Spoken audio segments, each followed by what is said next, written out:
Alright guys, so let's talk Christmas sensory bins. In this video, I'm going to share several different ways that you can pull together some sensory bins that you could use in your preschool classroom or at home to help celebrate Christmas.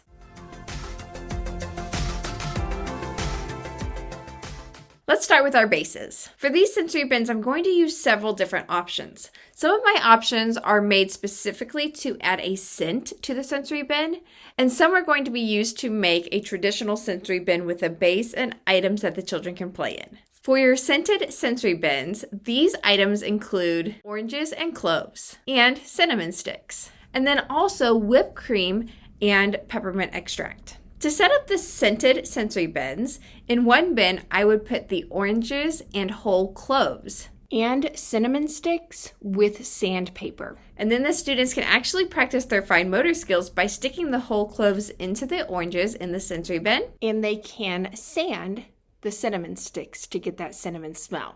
This is a great way to incorporate the smells of Christmas into your sensory center. The other one is to fill your sensory bin with whipped cream. Now, obviously, this is going to be a little bit messy, so you want to make sure you have the space for it and you're able to protect your classroom or do it outside. Maybe let the children wear paint shirts so their shirts do not get messy. And then you're also going to put some peppermint extract into the whipped cream to give it that peppermint smell. You could even add some red or green food dye that they can mix in the whipped cream to give it a Christmas color as well. For your other sensory bins, the bases that you could use are red and green yarn, red and white streamers, and green and white crinkle paper. All right, these other sensory bins are real easy to pull together. You use those bases mentioned, and then you add things like small gifts, pine cones, jingle bells for some sound, some small gingerbread men, and Christmas lights.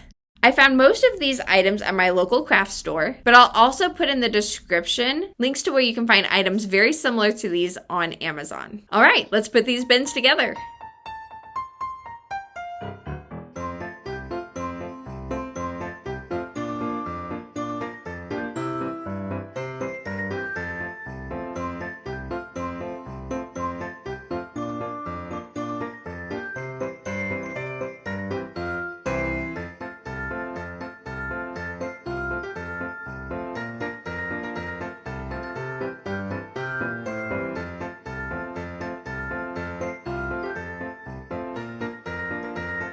And then don't forget to throw in some scoops and cups for additional ways to play in these sensory bins. And lastly, you can make a bin by putting some hay into the bin and then getting one of the nativity sets that are made for children to play with and putting it in your sensory bin as well for them to play. So I hope that you find these sensory bin ideas helpful. And if you would like to see some more sensory bin ideas, go ahead and check out this video here. And if you'd like to grab a free worksheet that you can use in your classroom, check out the description where I'll have the link for that posted as well. Thanks for watching and have a Merry Christmas.